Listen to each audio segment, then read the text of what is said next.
I pledge allegiance to the flag of the United States of America and to the republic for which it stands, one nation, under God, indivisible, with liberty and justice for all. Please be seated. Thank you.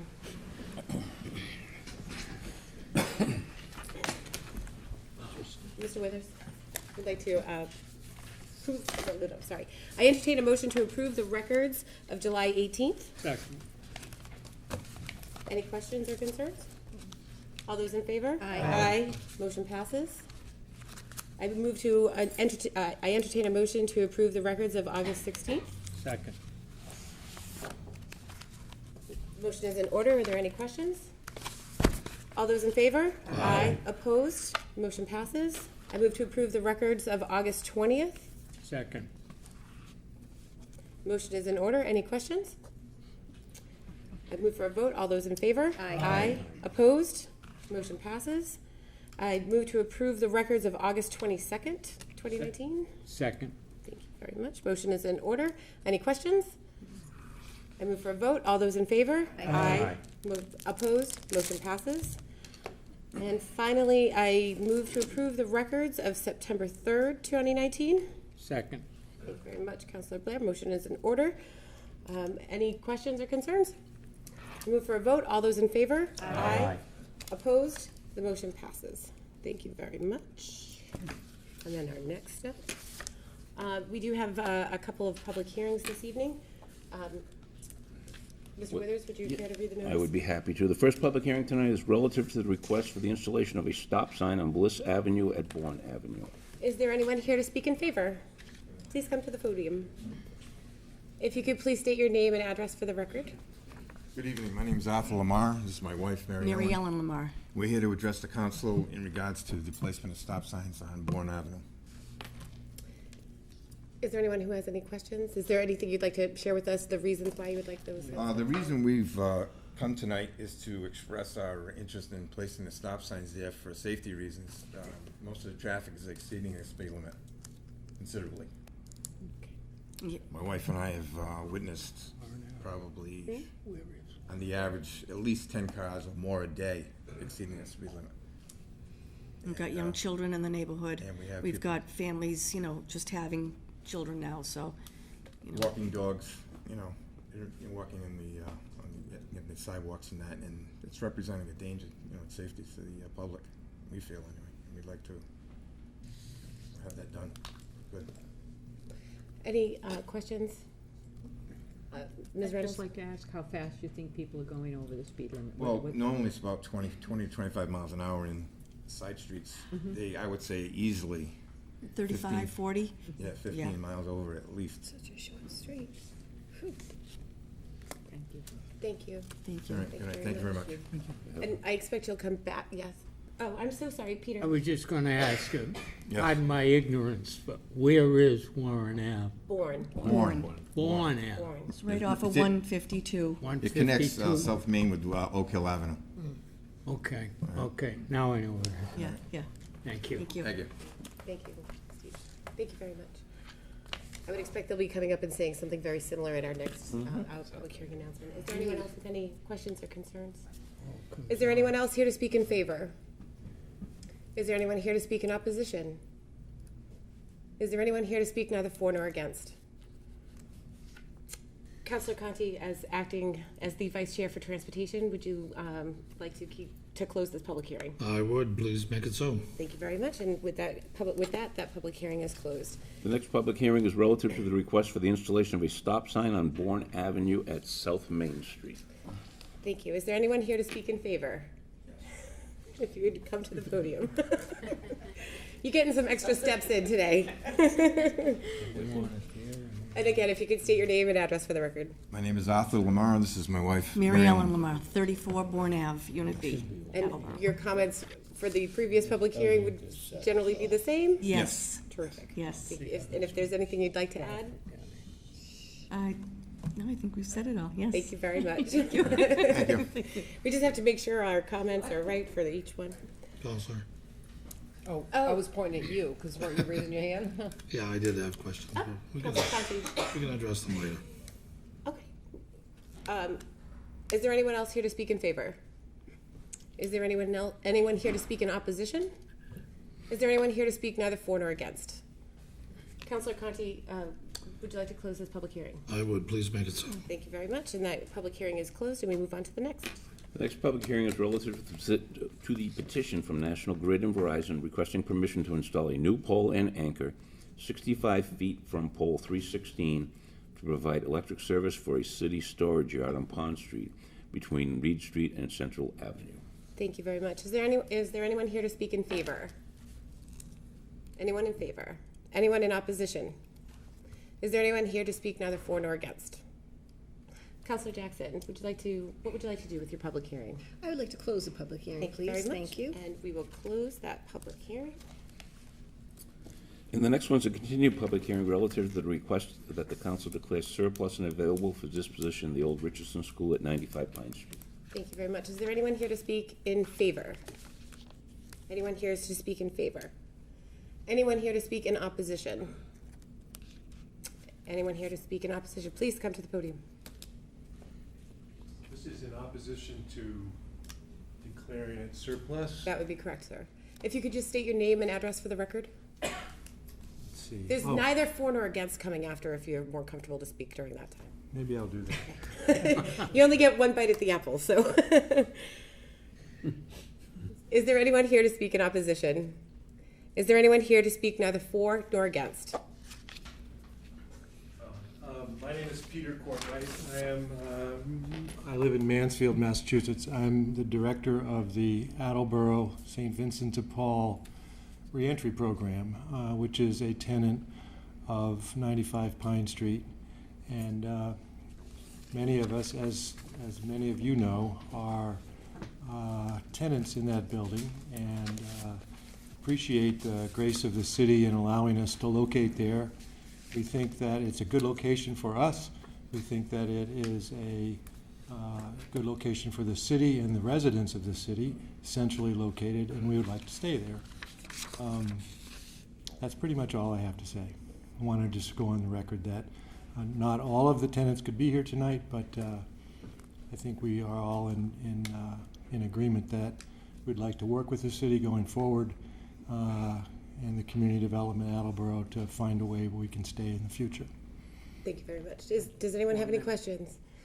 Councilor Reynolds and then Councilor Blair. So, for the time that you've been there, the years that you've been there, can you tell me, like, have you seen the increase that you might see in the people that stop by at St. Vincent de Paul there?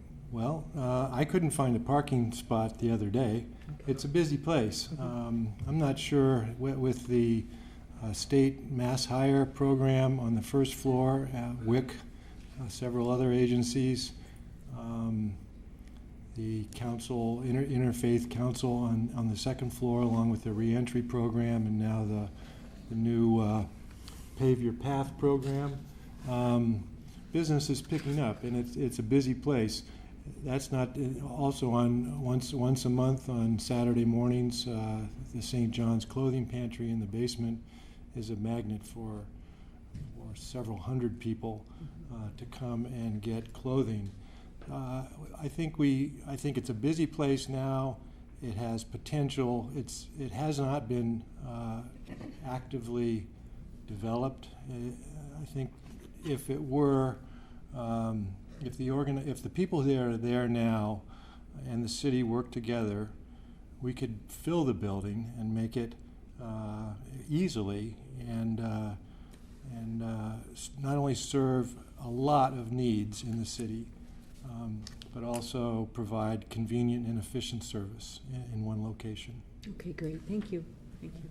Councilor Blair. Excuse me, I'm familiar with the clothing end of St. Vincent de Paul. Mm-hmm. What is a re-entry program? Is that different?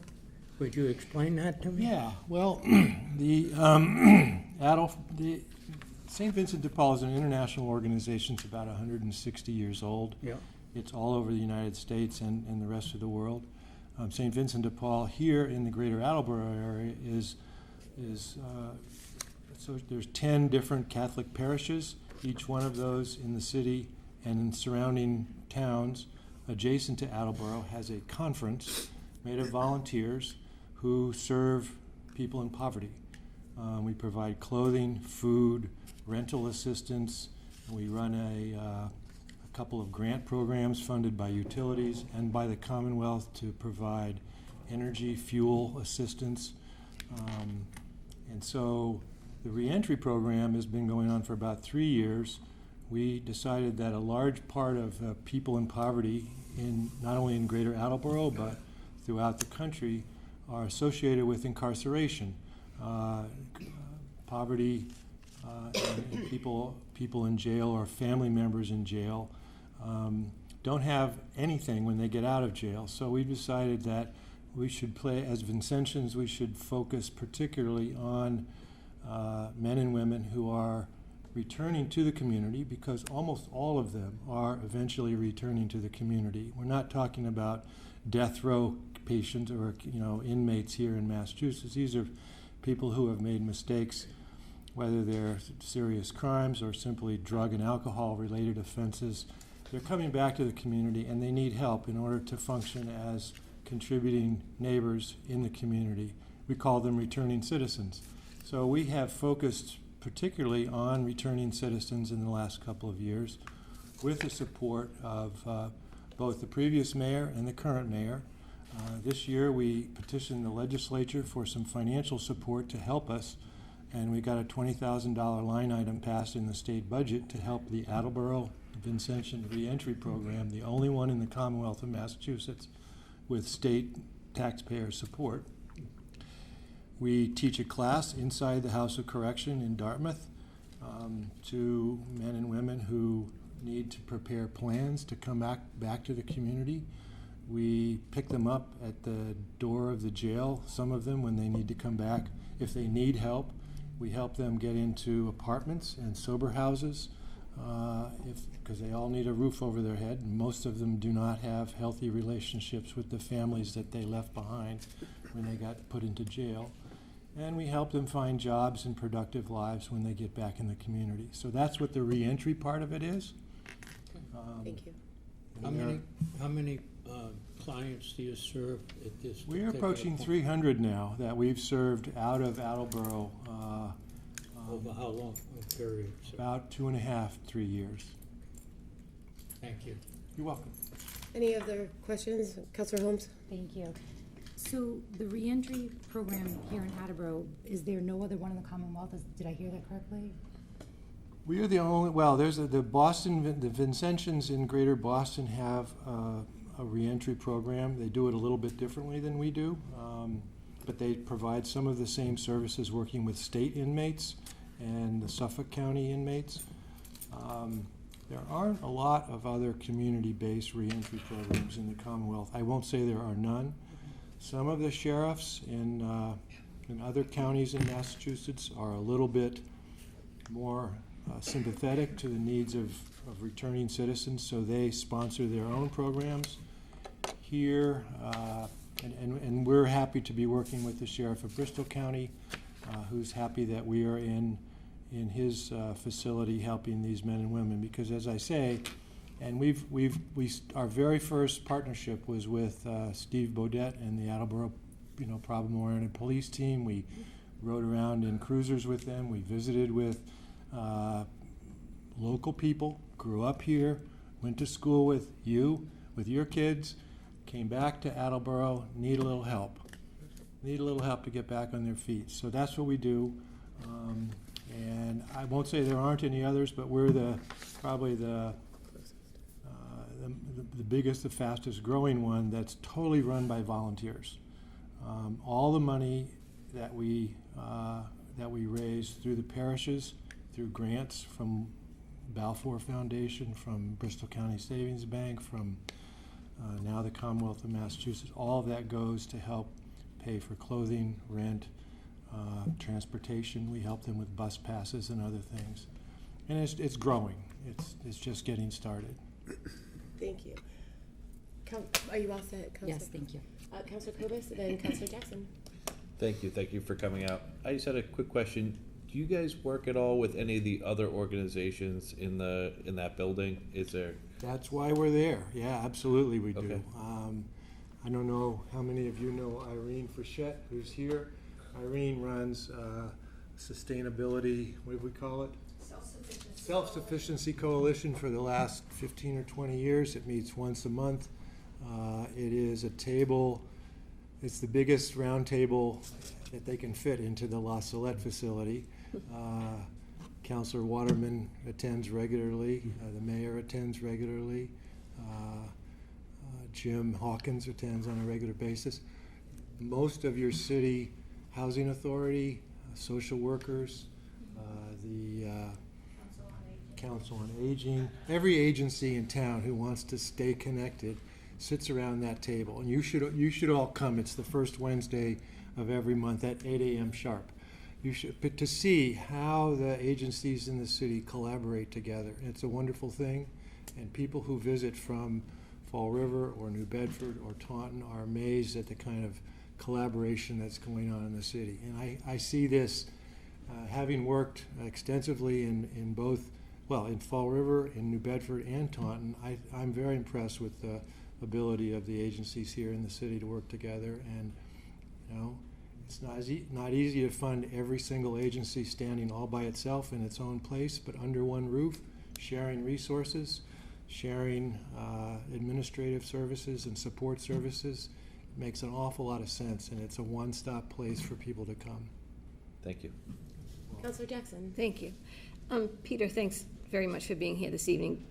Just guessing, would you be able to tell us like what percentage of the people who attend who are Attleboro residents? Oh, gosh.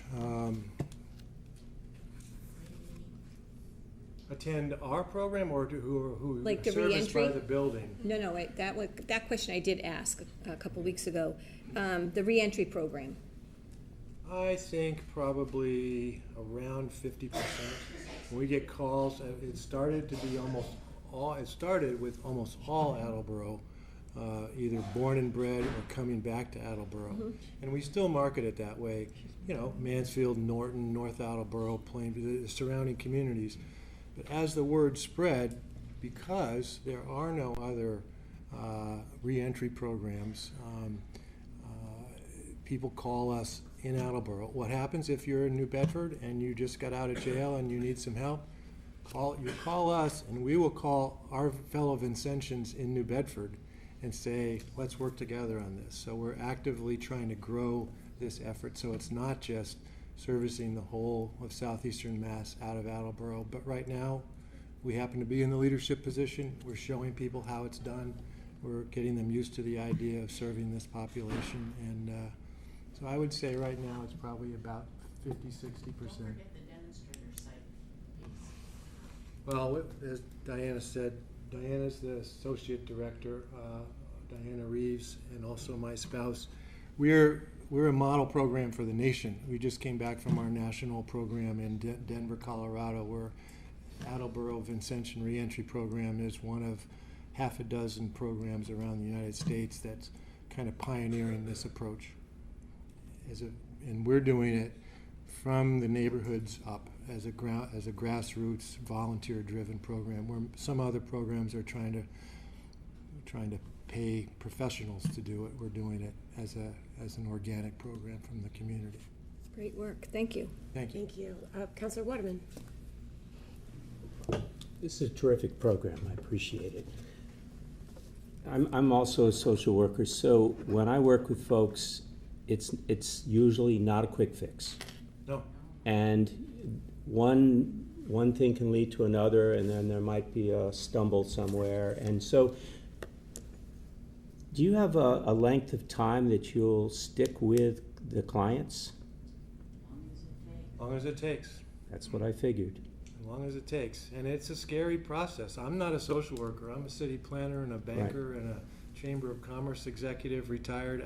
I'm doing this because God's calling me to do it, and it needs to be done. So when you're meeting with people, as long as it takes, and there's a series of needs that keep arising in many cases, it just grows.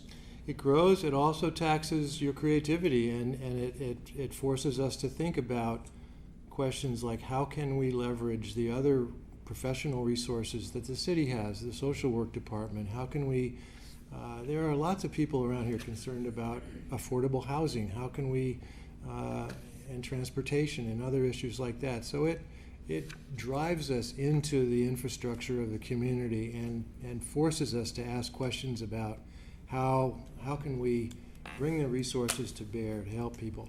Our definition, as Vincentians, our definition of poverty is a lack of resources. But there are lots of resources here.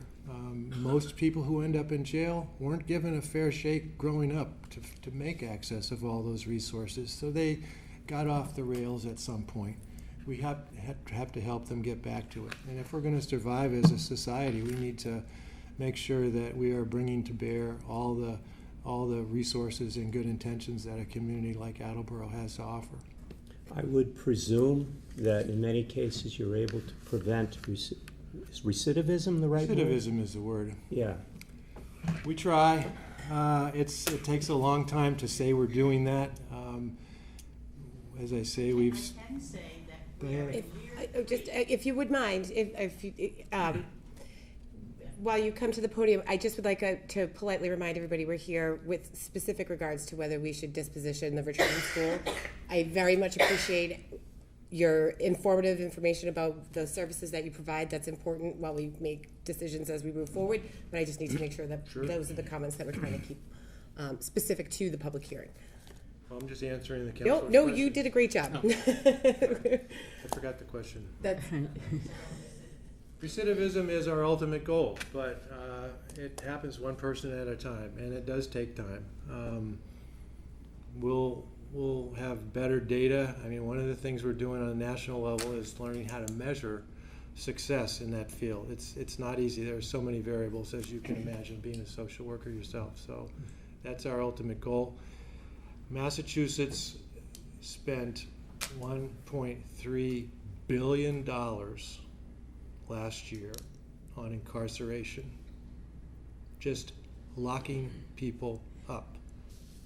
If we do a better job as a community in raising up our young people and teaching them how to live their lives healthy and productive ways, we can slow down the level of incarceration and save a lot of money. That's not our first priority, but it's an expensive issue, so we're working at it from a couple of different angles.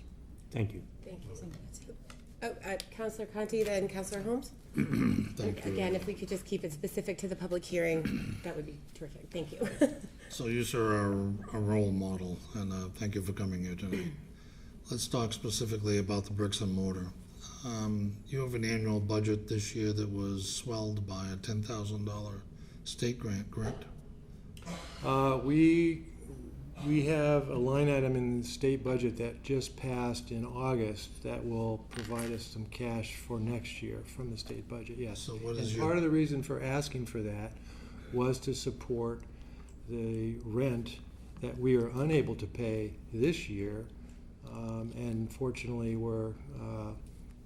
didn't have to pay because of an arrangement we had made with the mayor So 10 months ago. your income comes from donations, Donations, yeah, and the donations are through the churches? yes. And there's a specific collection just for your program? The Holy Day collections at, I think, most, if not all, of the Catholic churches in the Fall River Diocese are allocated toward, I'll just speak for the greater Attleboro area, are allocated toward St. Vincent de Paul, yes. So over the years, have those donations been? Not specifically reentry, the whole St. Vincent de Paul. So we'll get to that. But over the years, the donations have been predictable? Over the years, they've fallen, but they're predictable. Predictably falling? Are you a churchgoer? I am. Good, good. I And I'm a St. don't Vincent de know Paul the patron. details of that. I'm a St. Vincent de Paul patron, so we'll disclose that. At some time, did the St. Vincent de Paul run and operate the clothing on the basement? They still do. St. Okay, John so- the Evangelist Church over here on. So it's the St. John's Evangelist Church, St. Vincent de Paul chapter that does that? Yes, Good. exactly. Because I've been taking them barrels of clothes and bushels of squash And I thought they were going to St. Vincent de Paul. And volunteers from all the parishes show up there that one Saturday a month. So the and number of Wednesdays to square help. feet that St. Vincent de Paul occupies in that building is the entire basement, with the exception of the boiler room, correct? And then you have an office on the first floor for your program? We have a staff person in the Attleboro Interfaith Collaborative office on the second floor, and then we have one classroom that we have recently occupied. I think we've started moving furniture in just about a year ago on the second floor for reentry. So of all the tenants in the Richardson School, are you the largest square foot tenant? Well, I guess we probably are. If you include the basement and our Including the one basement. classroom, yeah. Yeah. And your rent is currently how much? Nothing. Thank you, Madam Chair. Thank you, Councilor Conti. Councilor Holmes? Have all the agencies looked at other property to potentially move together? Has that happened at all? I think we have, as we've struggled with the specter of losing that space, we have talked about where we would go, and I think we have a lot of expectation waiting on the outcome of this process tonight to find out whether we need to kick that up a notch and look seriously, because we certainly understand that the city may decide to sell that building and use it for something else. But it's going to take a little while, no matter what direction is taken. So we haven't identified. No, we're too busy as volunteers. We're too busy serving the needs we have. We don't have the resources, time-wise or money-wise, to actively look for relocation spots. Please do. Okay, thank you. So, you had mentioned that this grant is potentially for next year to be used towards potential rent. It sounds like that's an option. Some of it will be available for rent, yes. Yes. And it sounds like you do see a benefit in staying together. Absolutely, and we know that costs money. Okay. Yeah, there's no intention here to live for free forever. We're just going along as we can, dealing with obstacles that come across our path. I understand. All right, thank you. Thank you. Any additional questions or comments for the? Thank you very much. Thank you very much for the opportunity to answer your question. Thank you. Is there anyone else who would like to speak neither for nor against?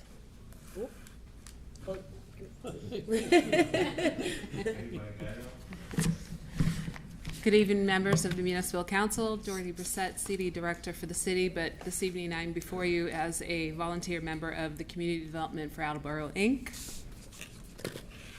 Hi, my name is Laura Gignac. I'm here as my capacity as a board member and not as the Attleboro City Treasurer. Good evening, Gary Erazian, the Director of Planning and Development for the City of Attleboro, but I'm here tonight in my capacity as a board member of CDA Inc. Catherine Fierig, Economic Development Director and also the newest member of CDA Inc. Good evening. I'm here in the capacity of the board member of CDA, Paul Hero. Thank you for allowing us to come back up on a public hearing to speak before council again. We were before council on June 4th. That evening, there were some questions and concerns that were brought to the board's attention, and we were asked to do some further investigation in what we as a board could do to possibly look at further grant opportunities or funding of the capital improvement issues that we had brought to the board on that evening. So just an update on what we've done since then. We've met with Lisa Nelson and Wendy Foster, the director of Pave Your Path, a couple of times just to discuss what some options may be. We brainstormed about, what the availability of some grant funds were. They gave us a lot of information. We, in return, gave them some information as well. We discussed what the possibility of the advertisement of the building, of the available space, what we could do to entice maybe some new agencies to the building. As Gary mentioned the last time that we were before the board, we're very sensitive on who we rent the building out to, considering the types of services that are available in the building. We're very sensitive on the types of renters that we are renting to. So we had a conversation in reference to that, maybe some other agencies that are available out there that might be interested in some of the space that we have. And we also discussed the possibility of a new nonprofit taking over either the management of the building, or if the building were to get sold, the possibility of a nonprofit possibly purchasing the building from the city. So we've had some conversations about that. We brainstormed over a few meetings. It went pretty well. We also conducted a walkthrough. That was something that was mentioned that evening as well. We had a walkthrough on Monday, August 12th. It gave counselors the opportunity to see some of the improvements that the board has made to the building, but also see what the condition of the building was at the time. We have done, as we mentioned the last time we were here, we have done some improvements, but based on the list that we provided to you, there are some substantial, costly improvements that still need to be done. During that walkthrough, we also found a few other issues that we were having that weren't included on that list. And then we were also asked by council to possibly explore some other grant opportunities or financial opportunities to help with these capital improvement expenses. More specifically, the social service grant was brought up that evening. Social service grant is a federal grant, and like all federal grants, there is a process. And federal grants are very specific to their use. Even though the social service grant can be used and can be applied for by a social service agency, which Community Development of Attleboro, Inc. is not. We're a nonprofit, but we are not a social service agency. Funds can be applied by a social service agency to do improvements to the space that the social service agency is providing services to their clients.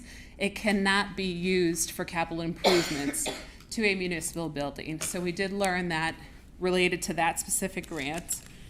It was also brought to our attention by one of the social service agencies, which we were very grateful for, that the Mass Office of Disabilities had announced that there is a grant available for the removal of barriers, and the removal, more specifically, the removal of barriers to a municipal building. When we looked into that a little bit further, we learned that at this time the city is not eligible to apply for those funds because the city does not have a self-evaluation or a transition plan in place. Now, Bill McDonough is the city's ADA coordinator. He's going to be attending a workshop in October to learn more about what it takes to put that plan together. And then the plan will soon quickly be in process thereafter. But at this time, the city does not have that plan in place, and that is a requirement to apply for that grant. And the application submission deadline for that grant is in October. So unfortunately, we won't have a plan in place prior to being able to submit an application for that specific grant. I'm not sure if that grant will be available again next year. My guess is maybe. We'll certainly keep an eye out for it, and we'll look into it, and we'll flag it in the future. There was also, the last time we were here, there was also possibly a misinterpretation on the use of CDBG funds. So I'm just going to take my CDA Inc. hat off for a minute and put my CDBG hat on. And I just want to clarify the use of CDBG funds, and more specifically the use of CDBG funds in that building. I think it was thought that CDBG funds couldn't be used in that building at all, that that building was not considered eligible, and there weren't any eligible projects to be used, CDBG funds to be used in. We had received some phone calls, some concerns, expression of concerns that possibly was misinformation. Now, there is projects available in that building that CDBG funds could be used for, specifically the lift. Now, it was thought that the lift, the chair lift, if CDBG funds were to be used to repair that lift, that it would be considered general maintenance. It's actually not considered general maintenance because the lift has exceeded its life expectancy. It's actually considered a new improvement. It's the removal of a new barrier.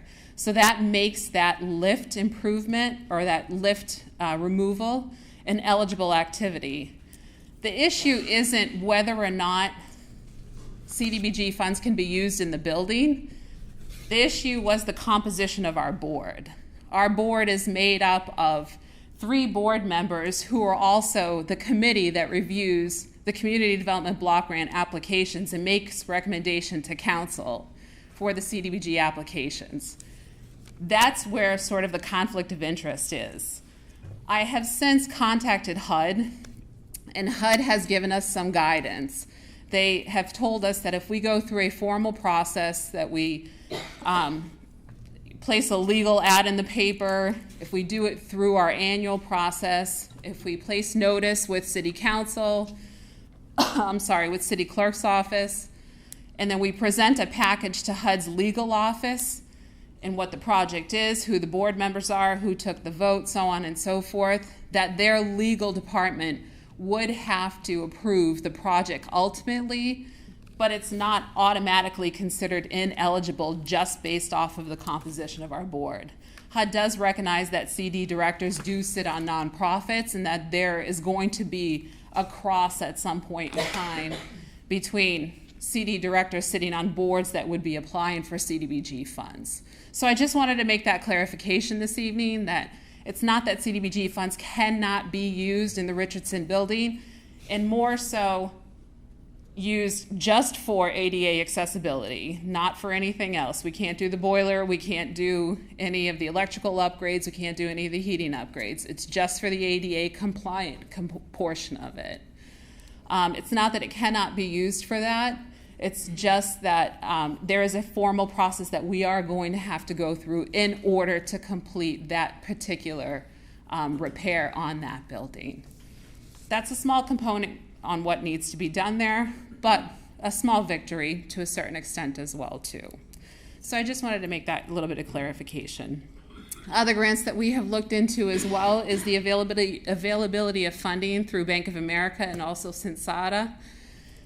Unfortunately, I'm not finding anything that's coming up at this point in time with funding that's available for municipal buildings for capital improvement funds, capital improvements. Between Gary and I mean, we've been planners for quite some time. Between the two of us, there's 5 decades worth of experience here. There's very little capital improvement grants for municipal buildings. We are still keeping our eye out. Our HUD rep, I've known her for a bazillion years. She's aware of the sensitivity and the use of that building. She's also got her eye out for any state funding that may come up as well. As I mentioned earlier, our social service agencies have been sending us information. So we're all working together and looking for other sources of funding. Unfortunately, since from June till now, we haven't been able to find anything concrete at this point. So some other areas of concerns that were expressed during the meeting and thereon after the meeting, phone calls that we've received. There were some issues with our lease agreements. Thought that the 33% rent increase was a little unfair, possibly even a bit over the top. We explained that evening that the 33% increase was not a profit for us in any way. It was simply to cover our expenses. We had proposed that 33% increase just to cover our regular costs, just our regular expenses. We would be putting about $9,000 aside for capital improvements annually. Our capital improvements budget increased by 110% in a 3-year window. We went from $7,000 in capital improvement expenses to $35,000 just in 2 years. So that was the justification for those increases. Nonetheless, we did hear the board, we did hear the agencies, and we have negotiated some of our contracts for some of our lease agreements for lesser amounts. Excuse me. We have negotiated them for lesser amounts. And some agencies even expressed concern with entering into a 1-year lease agreement. So we entered into month-to-month agreements and entered into shorter termination terms as well. So if council does decide that they want to surplus the building and possibly sell it, it gives these agencies the opportunity to opt out of their lease agreements sooner. So we have been working with the agencies for lesser lease amounts and leases that they're a little bit more comfortable with. Our previous annual revenue for that building was $57,400. What we had proposed the last time we were here that our revenue would be effective as of July 1 was $82,000. What our actual revenue effective as of July 1 is $71,000. So the board took an $11,000 a year decrease in what we had expected with the increase. Just as a reminder, our annual expenses are still at approximately $73,000.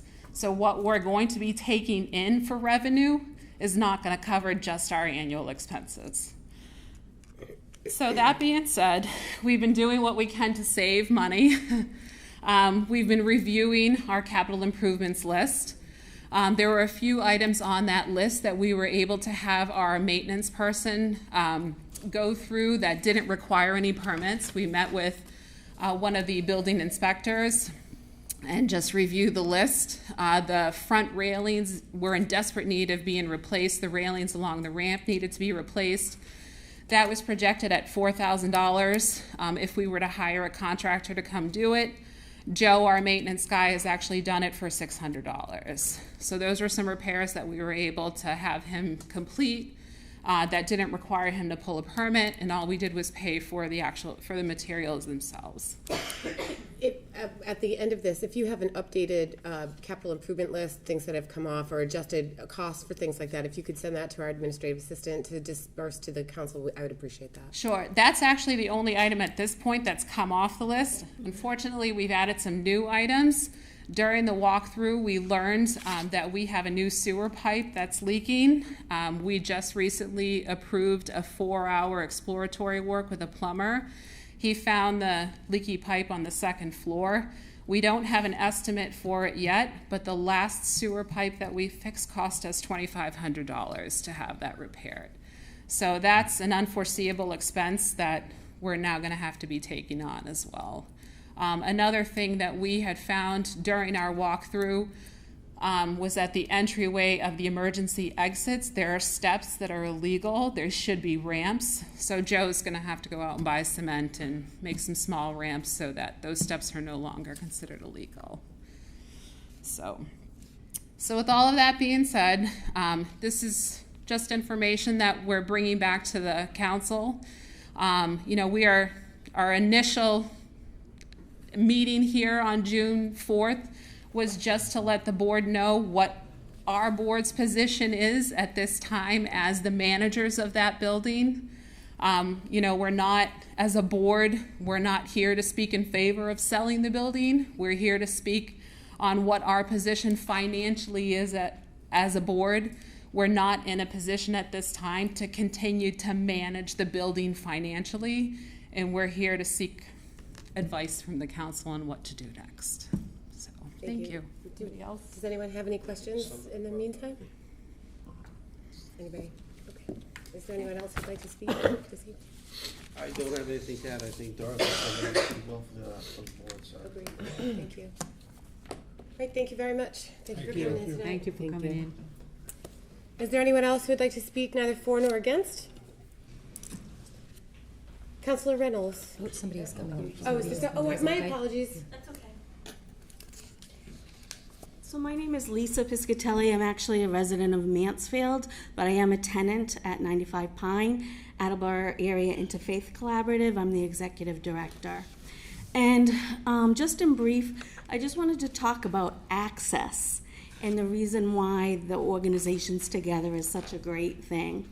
Access, our organization does an awful lot with food insecurity. We serve over 24,000 meals a year, and that number has increased since last year. And our budget this year for the food purchase only, that line item, has increased by 17%. People in eastern Massachusetts, 1 in 11, are food insecure. So if our own organization food budget is increasing, everybody's household budget line item is increasing. When we serve folks their meal, it oftentimes may be that only meal they eat that day.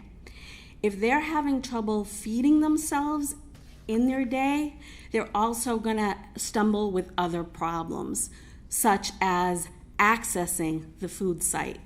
So another increasing challenge for folks is getting to a food site. We work with GATRA. We work with the Community Access to Rides to get folks to there. Both of those programs have had problems with funding this year. We're taking on that additional expense, still getting folks to the meal sites. They need to get there. They need to eat. So funding is a huge issue. An additional rent, 33%, was a hardship. Our organization was not one that was negotiated down. We are doing our darndest to be able to handle all of these additional expenses and get folks fed. But again, access.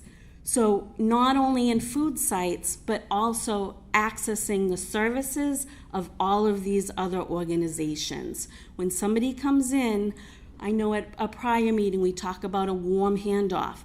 They're getting one need met, they're getting another need met, and so on. We work together to help fill those gaps. And remember, it's not just that service item that we're providing, but helping folks get to access those services is also important. Any questions? Councilor Conti? So you're funded by donations? Yes, donations and grants. And has your funding been level over the past 3 to 5 years? I've been with the organization less than 2 years, about a year and a half now. And our funding was able to increase last year, additional grant writing, additional outreach, letting folks know where our needs are and how we're meeting those. We've been able to sustain the funding in order to match the need, but it certainly is a challenge, and we are staffed 4 part-time staff help to serve over 24,000 people in a year. So the rest is done coordination volunteers. Percentage of revenue goes to staff salaries? Part of it does, yes. Do you know what percentage? Off the top of my head, no. But it is 4 part-time. How many square feet do you occupy in a Richardson building? We have two of the classrooms, and we have 2 closets and a small conference room. And what is your rent? $798. It went up from $600. Thank you, Counselor. Thank you very much. Anyone else with any additional questions? Did I get her last name? Piscatelli. Thank you. Thank you, Lisa. Sure, thanks. Thank you. Is there anyone else here to speak neither for nor against? Anyone to speak neither for nor against? Councilor Reynolds, would you like to close this public hearing? Yes, I would. Thank you very much. I declare this public hearing closed. And we shall move on to the mayor's communications. September 17th, 2019. Dear municipal councilors, I respectfully submit for confirmation by your honorable body the appointment of Mary Flaherty, 358 South Main Street, Attleboro, to fill a 3-year term on the Disability Commission, term to expire February 2022. Copies in your packets. To Personnel and Human Services, please. I respectfully submit a communication from Superintendent of Schools David Sawyer regarding the donation of a jugs hockey machine with an estimated value of $1,485 to the Rebecca Lynn Whitefield Foundation to the AHS Field Hockey Program. In accordance with Section 1-12 of the revised ordinances of the City of Attleboro, I hereby request your honorable body to accept this generous donation to the City of Attleboro. Copies in your packets. City Property and Claims, please. For your information, I regret to inform your honorable body that we've received the resignation of Juliette Texera from the Council on Human Rights. Please join me in thanking Ms. Texera for her service to the city. I respectfully submit an amendment to a grant of easement from Massachusetts Electric Company that has been approved as to form by City Solicitor Cindy Amara. The original grant of easement, dated June 3rd, 1996, needs to be amended to relocate a portion of the easement to accommodate the construction of the new high school. Therefore, I respectfully request your honorable body accept this grant of easement as shown on a plan entitled City of Attleboro, Massachusetts, easement relocation plan of land, Rappinwood Drive and Brennan Way, comprised of 2 sheets, sheet EA1 and sheet EA2, prepared by Castle Booze Associates, Inc., 325 Foxborough Boulevard, Suite 100, Foxborough, Mass., and Sammy Oates Consultants, Inc., 20A Street, Framingham, Mass., and dated September 6, 2019. This easement requires a majority vote. Copies in your packets. Hey, do we need to call for a public hearing for that? We didn't for the last one. Okay, thank Yeah, I you. don't think so. Okay, if you could refer that to zoning and land use as well as the planning board? I respectfully submit a communication from Legal Secretary Allison Wood regarding water meters that the Water Department would like to declare surplus, and hereby respectfully request your honorable body to declare the following as surplus and available for disposition. Copies in your packet. There are 200 used water meters. City property and claims, please?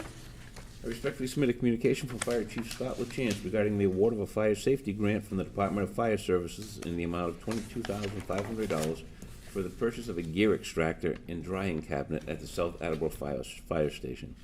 Monies from this grant must be expended no later than June 30th, 2020. Please note that there is no matching requirement. In accordance with Chapter 1, Section 12 of the revised ordinances of the City of Attleboro, I hereby request your honorable body approve expending of such funds and any future grant amendments. Copies in your packets. Public safety and emergency management, please. I respectfully submit a communication from Health Department Outreach Worker / Case Manager Renee Binjor and Public Health Nurse Jacqueline Joyle O'Brien regarding the donation of $100 in restaurant food gift cards from an anonymous donor. These cards will be offered by the Health Department's Public Health Nurse and Outreach Worker to individuals and families in needs. In accordance with Section 1-12 of the revised ordinances of the City of Attleboro, I hereby request your honorable body to accept these generous gifts to the City of Attleboro. Copies in your packets. City property and claims, please? I respectfully submit a communication from Attleboro Public Schools Director of Finance, Mark Furtado, regarding fiscal year 2019 fiscal obligations that were not received in time to be processed in the normal fiscal year 2019 business cycle. Therefore, I hereby request your honorable body to authorize the school department to pay these previous year's school bills totaling $5,038.72 as identified in Mr. Furtado's communication. Copies in your packets. Budget and appropriations, please? I respectfully submit for confirmation by your honorable body the appointment of Verity Preston, 121 West Street, Attleboro, to fill an expired term on the Attleboro Youth Commission. Excuse me. Term to expire February 2021. Copies in your packets. Personnel and human services, please? I respectfully submit a communication from Superintendent of Public Works, Michael Tyler, regarding the need to pay 2 fiscal year 19 invoices to Aggregate Industries in the amount of $195.87 from Chapter 90 funds and $454.19 from deficit snow spending. A vote authorizing payment is needed to satisfy this debt. There is no transfer of funds needed to pay these bills, as there is sufficient funding in Chapter 90, and deficit snow spending has been approved for fiscal year 2020. Public Works. Copies in your package. Sorry, Public Works, please. I respectfully request your honorable body to transfer $50 from account Citywide Reserve Fund for transfer to account Mayor membership. This transfer is needed due to an increase in the MAPPO membership fees. Upon approval, the available balance in the reserve fund for transfer will be $183,285.23. Capital improvements and city development, please? Sincerely, Paul Haru, Mayor. Thank you very much. And on to the clerk's communication. Yes, we have several here this evening. We received a request from Sharon Rice, Director of Norton Parks and Recreation, regarding the annual Halloween parade in Norton and the closure of 2 miles of Route 123 on October 27th, 2019. License committee, please? We received a communication from Attleboro School Committee member Rob Geddes regarding surplus equipment from the AHS pool. City property and claims, please? We received 3 communications from Nova Farms regarding the recent license suspension order from the Cannabis Control Commission, including actions taken by the company. Copies to all counselors as well as the planning and zoning boards. We received a request from Massachusetts Electric and Verizon for a pole relocation at Drummond Street, pole number 3, to move 5 feet south of the current location. Public Works, please? A letter was sent to MBTA General Manager Stephen Poftak and Mass DOT Secretary and CEO Stephanie Pollack, pointing out the urgency for the repairs of the South Attleboro pedestrian walkway. President Cooper, Vice President Parika, and Ward 1 Council Sarah Lynn Reynolds have signed the letter. Traffic and transportation, please. We received an email from Tiffany Street residents requesting assistance regarding the 30-mile-per-hour speed limit signs that were removed in March of 2019. Public Works Committee, please. And finally, we received an application from Azra Kadir of Lexington, Mass. For a Class II license for 97 Emery Street LLC to buy and sell secondhand motor vehicles with 5 customer parking spaces and 12 display spaces. License Committee, please. Is that all? Councilor Dolan, would you like to call for a public hearing on October 8th for that? Yes, please. And we shall. Thank you very much.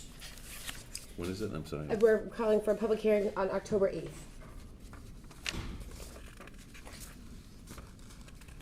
Isn't that a committee night? October 1st is the first Tuesday. I'll just, you know what, we'll withdraw the calling for a public hearing. We can do that on Tuesday and double check with Virginia. I had checked with this morning, but we can double check it again. So we'll. Okay. I'm sorry, I didn't mean to question. No, of course, no, that's fine. I think it is full time.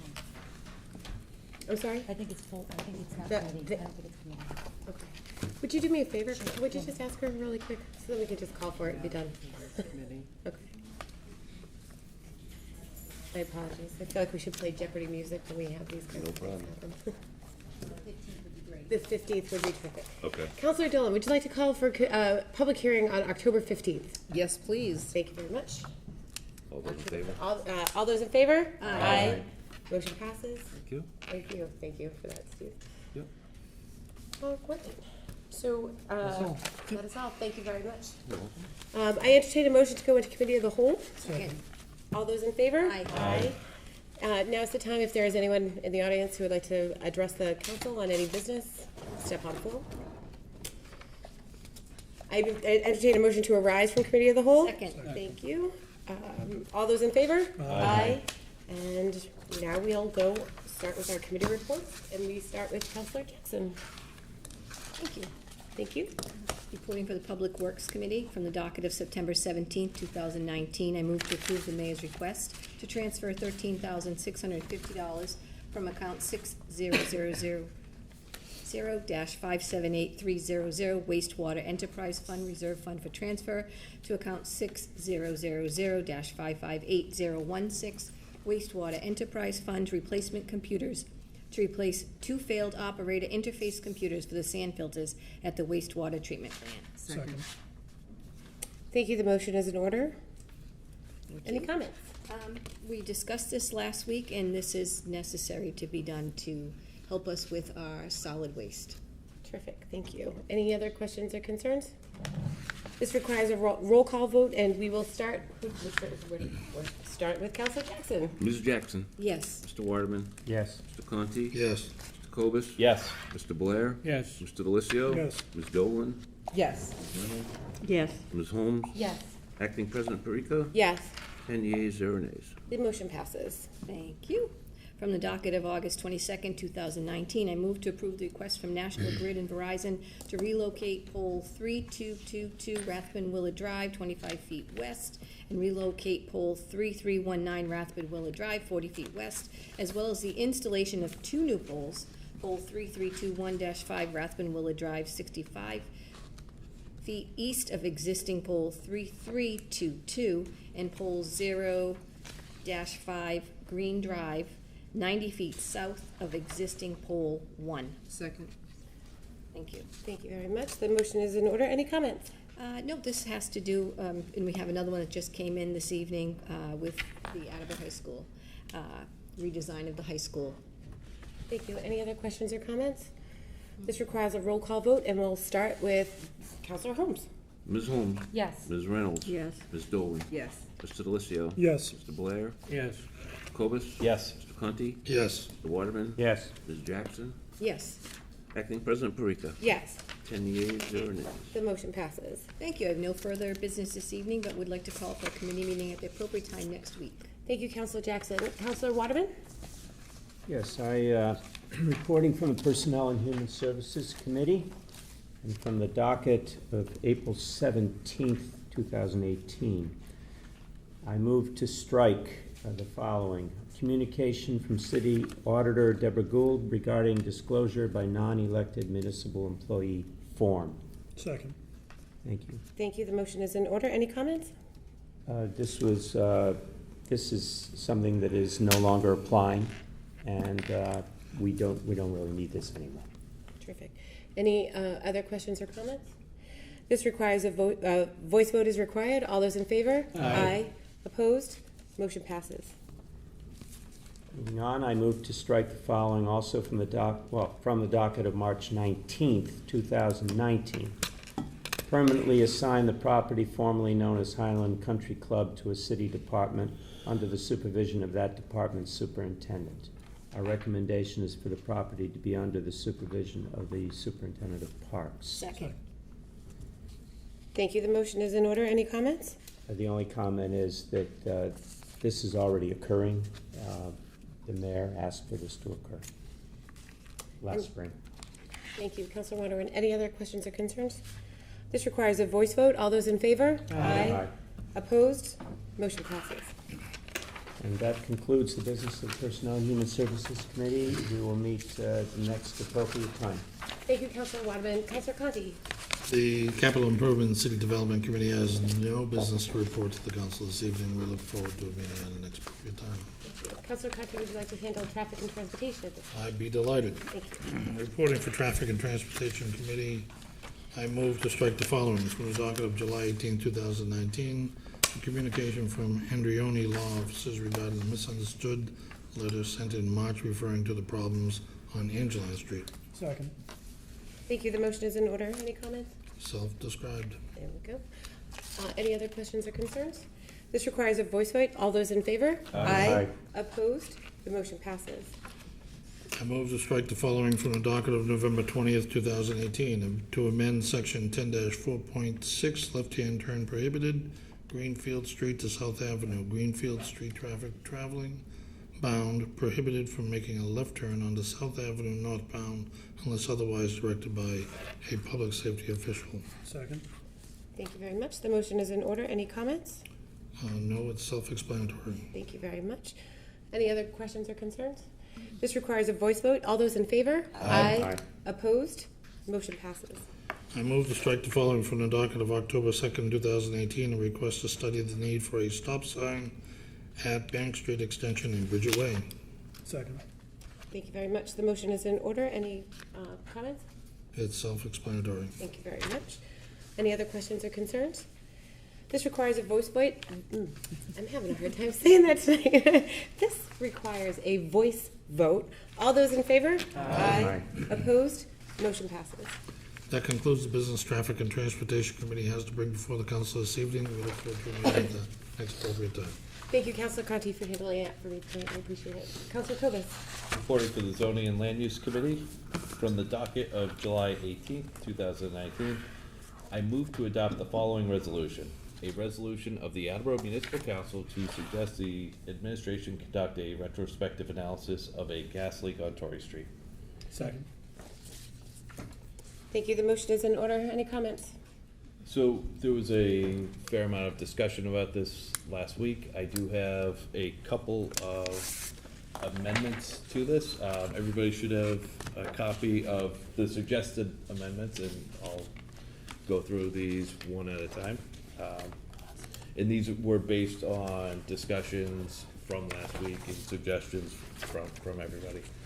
So the first one, I move to amend the resolution and strike the line that says, the paragraph that says, whereas on March 4th, 1998, an explosion caused by a natural gas leak in the basement of a house on George Street in Attleboro killed 2 city workers and injured 7 others, and replace that with, whereas the city of Attleboro is familiar with the devastation associated with natural gas leaks because on March 4th, 1998, an explosion caused by a natural gas leak in the basement of a house on George Street in Attleboro killed 2 city workers and injured 7 others, and whereas according to the 2018 Quality Service Report from Columbia Gas, the city of Attleboro ranks 7th among Massachusetts communities for the total number of grade 1 and grade 2 leaks within Columbia Gas's service area.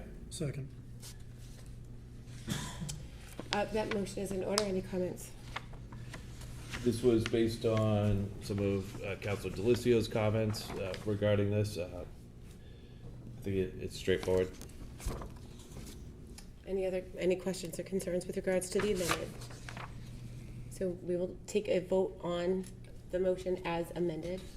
You'll have more. So, vote on the amendment. Yes, so we're gonna take a vote on this initial amendment. Is that a roll call or voice? I would do roll. I would do roll call. Okay. That was seconded by Councilor Delicio. So we will start with Councilor Jackson. Ms. Jackson? No. All right, let's see. No. Mr. Waterman? Yes. Mr. Conti? Yes. Mr. Cobus? Yes. Mr. Blair? Yes. Mr. Delicio? Yes. Ms. Dolan? Yes. Ms. Reynolds? Yes. Ms. Holmes? Yes. Acting President Parika? Yes. 9 yeas, 1 nay. Thank you. The motion passes as amended. Councilor Cobus.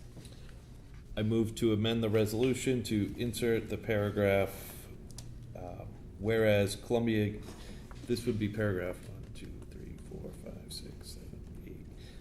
Insert a paragraph after the 8th paragraph that reads, whereas Columbia Gas was invited to present before the municipal council but chose to defer to the investigative authority given to the Department of Public Utilities.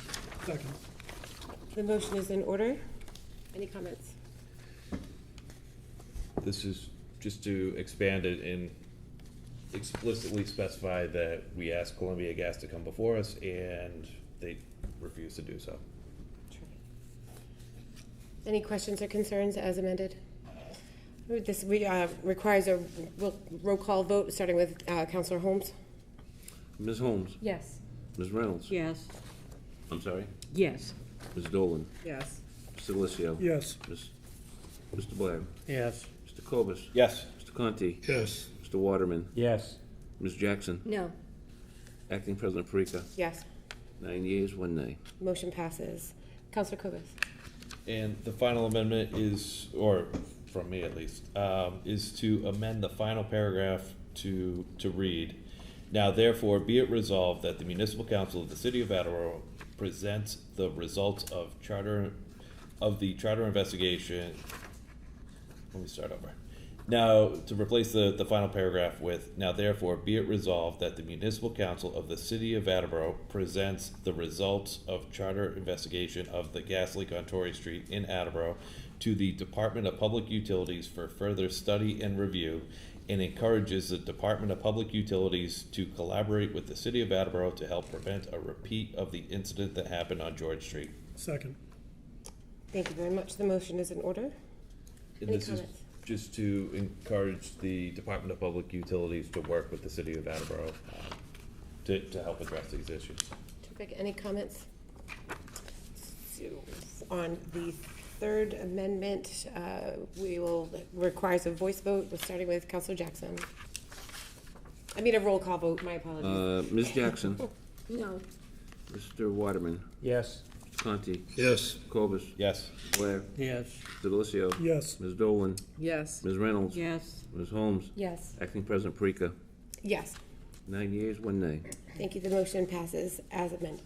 So that third amendment passes. And if I could have a friendly amendment for the typo to say presents the results of the charter investigation, that was my vote. Just jot that down. So that's all I have for amendments. I think we discussed this quite a bit last week, and that's all I have. Thank you. Any other questions or concerns with regards? Councilor Conti. Yes, over the past week, I've come to the conclusion that it was my professional experience which led to my comments and it clouded my civic judgment. This was exasperated by a news item on Channel 7 Thursday night when the city of Lawrence was announcing that they had 700 of these spurs, and there was a spokesman from Columbia Gas on the news that may or may not be one of the individuals Councilor Cobus was in touch with, basically downplaying any actions from Columbia Gas. Then, on Sunday, a building in the state of Maine blew up, killing the assistant fire chief, creating such devastation beyond George Street. And the words from President Cooper were ringing in my ears, and I decided to change my vote, and that concludes my comments. Thank you, Councilor Conti. Councilor Copus. The one thing I forgot to mention is that I have spoken with State Rep Jim Hawkins about this, and he's going to work to ensure that the DPU does take this seriously, that and he'll see that it gets to the appropriate people within DPU and that they don't just throw it in the trash can. So I'm optimistic that he'll be able to do that. That concludes my comments. Thank you. Councilor, we'll start with you. Todd, I want to thank you for really listening to what was said here on the floor last week. I appreciate the First Amendment. I certainly like the last amendment you made, because I think what that does is it says, look, we know that there's a problem here, we just need some assistance. And I was also speaking with State Rep Poirier about this as well, and she said she would help in any way that she possibly can. So if we can approach it from both angles, I think that can only help the situation. Thank you. Mr. Withers? I was just going to say, we voted on the amendments, but we probably need to vote on the whole. Yes, I was doing that after. Thank you very much. Councilor Dolan? So, forgive me, can I make a motion to amend this resolution? Yes. All At right. this time you can. So I'd like to make a motion to amend paragraph number 7. And do you want me to read it, or? Yes, please. So where it says, whereas the municipal council investigation indicated that during evacuation on April 22nd, the water department, I'm sorry? Excavation, Oh, I'm sorry, what did I say? evacuation. Excuse me. That during evacuation on April, Excavation. She's Excavation. got it. oh my God, what is It's all right. wrong with me? It's all right. During excavation on April 22nd, the water department hit a service line stub which Columbia Gas failed to mark. And I would like to amend it so that's all it says, and then we get rid of that last sentence. Is there a second? Second. Motion is in order. Comments, Councilor Joel? We spoke at length last week, and I won't belabor the point. I had made my point last week, as did Counselor Jackson, so I don't feel that this, I know you did me a favor and wrote the word appears in there to kind of help me out a little bit, but I don't feel like that this excavation on April 22nd was the cause, that we know that this was the cause of the evacuation of homes on the 26th. Any That's all mine. additional comments, Councilor Cobus? I strongly disagree with that. I think if you look at this logically, it's pretty clear to me in black and white that what happened when the water department dug there clearly led to the leak.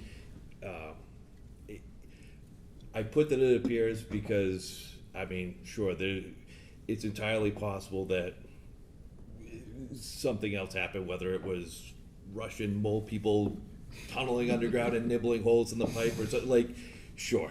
But Occam's razor says you have to look at in a number of different options, you look at the solution that has the least number of assumptions, and this, in my mind, this was extremely clear. I printed out additional copies of all the backing information for anybody that wants to review it again, and this was dropped off in everybody's box, but I strongly disagree with removing that sentence from the paragraph. Any other comments? It was seconded. We'll move for a vote. Roll call vote. Oh, I'm sorry, so if we, can you just go over this with me? Sure. So the motion as it is presented right now is a motion to amend to remove in paragraph number 7 the second sentence. So a yes vote would remove that sentence. A no vote will keep it in, the motion will fail and that paragraph will stay the way it is. Okay. And I believe we'll start that roll call vote with Counselor Holmes. Ms. Holmes? No. Hold on a second. I That's can better. make that, if I could, just for 1 second, so we're all clear on how we're voting on this? Okay. Ms. Reynolds? No. Ms.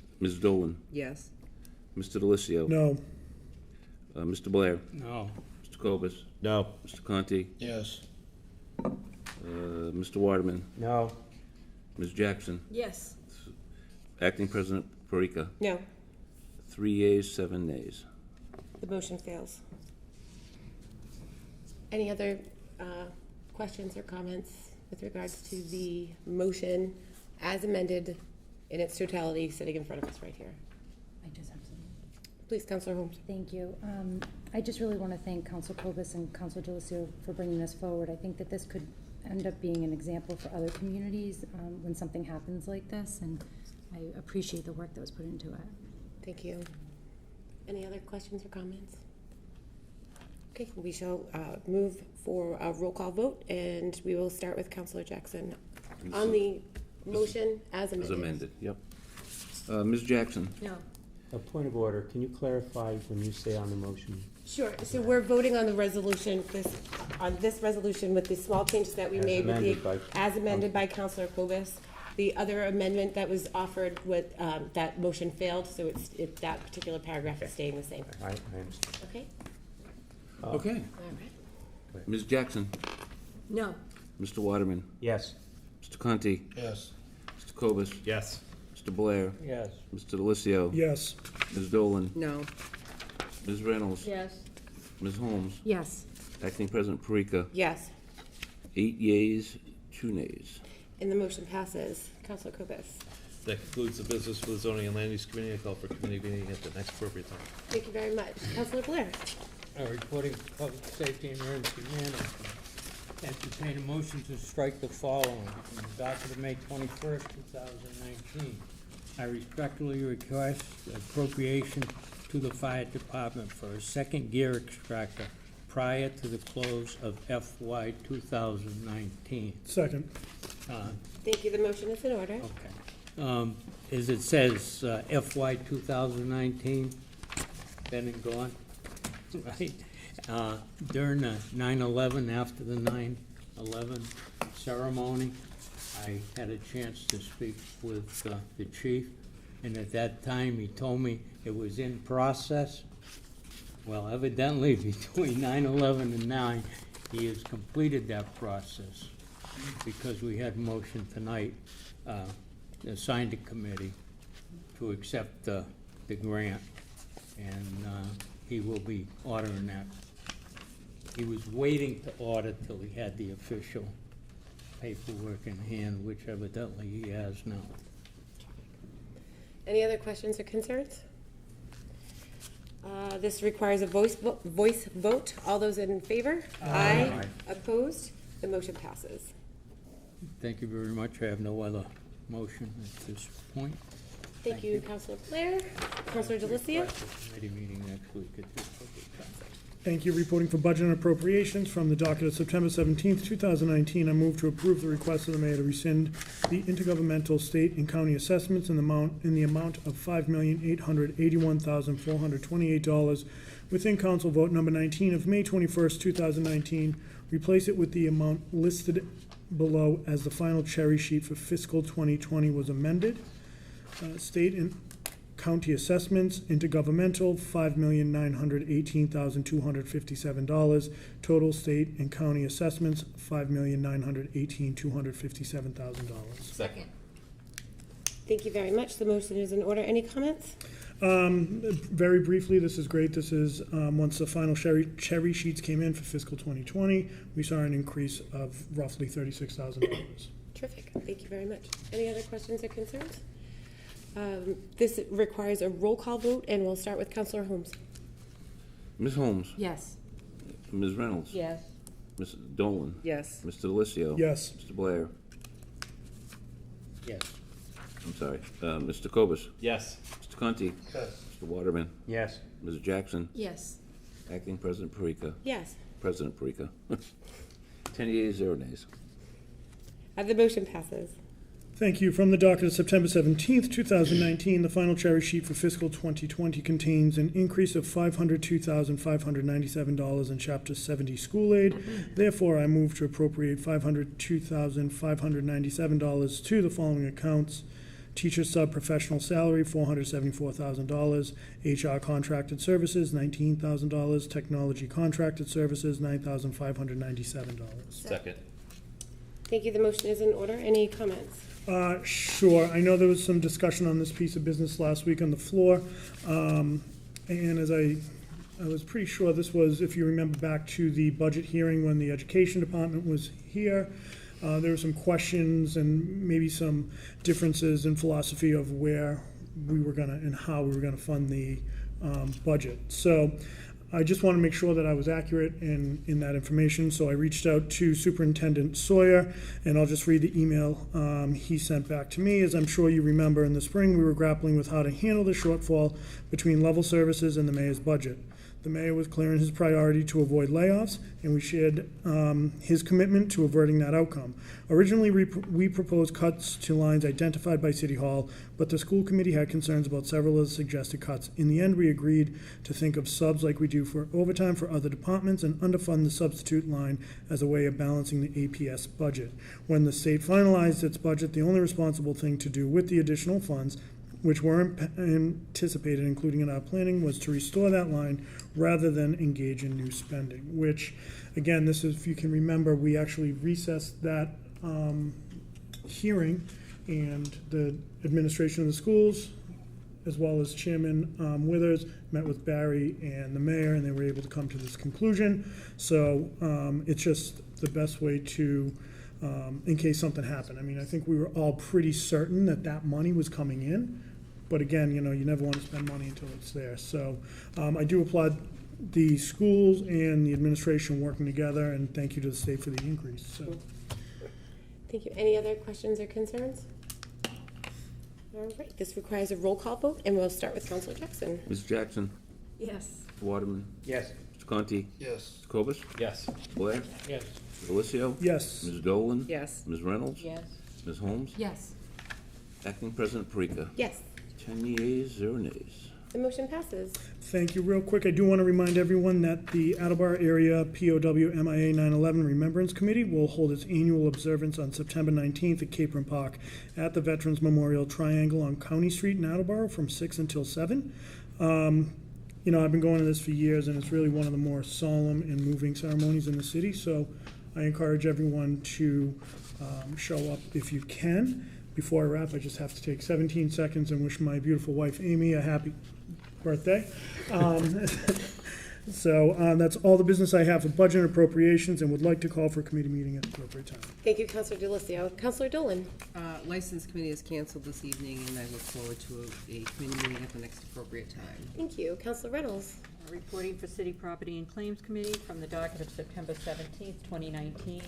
On October 6, 2015, vote number 6, your honorable body voted to surplus a school minibus that inadvertently had an incorrect VIN number. To correct this mistake so this vehicle can be sold for resale value, the mayor respectfully requests this honorable body to declare the following vehicle as surplus and available for disposition. A 2007 Chevy Cutaway wheelchair lift equipped minibus. Second. Thank you very much. The motion is in order. Any questions or any comments? Any questions or concerns? This requires a roll call vote, and we'll start with Councilor Holmes. Ms. Holmes? Yes. Ms. Reynolds? Yes. Ms. Dolan? Yes. Mr. Delicio? Yes. Mr. Blair? Yes. Mr. Cobus? Yes. Mr. Conti? Yes. Mr. Waterman? Yes. Ms. Jackson? Yes. Acting President Parika? Yes. 10 yeas, 0 nays. The motion passes. From the docket of September 17th, 2019, I entertain a motion to approve the 60-month lease with Canon USA for digital equipment for the Graphic Arts Department in CTE at Attleboro Public Schools. Second. Thank you. The motion is in order. Any comments? No. This requires a roll call. Any questions or concerns? This requires a roll call vote, and we'll start with Councilor Jackson. Ms. Jackson? Yes. Mr. Waterman? Yes. Mr. Conti? Yes. Mr. Cobus? Yes. Mr. Blair? Yes. Mr. Delicio? Yes. Ms. Dolan? Yes. Ms. Reynolds? Yes. Ms. Holmes? Yes. Acting President Parika? Yes. 10 yeas, 0 nays. Motion passes.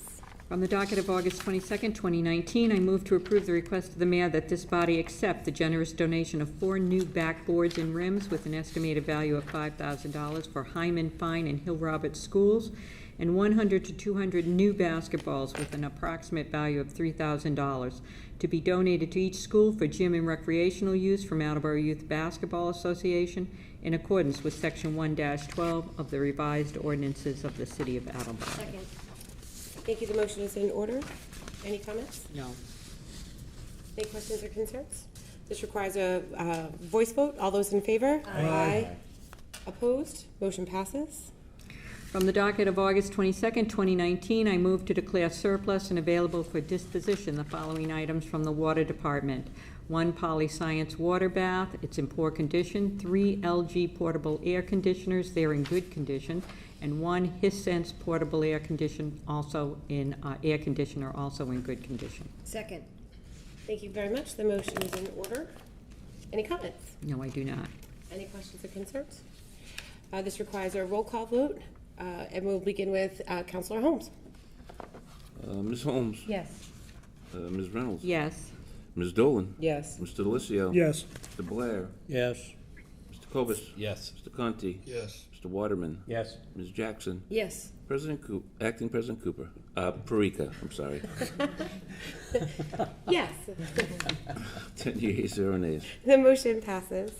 One of those nights, I guess. It's all right. From the docket of August 22nd, 2019, I move to declare surplus and available for disposition the following item from the Treasurer's Office. It's a filing cabinet, 14 drawers side by side, and it's in good condition. Second. Thank you. The motion is in order. Any comments? None. Any comments from my fellow colleagues?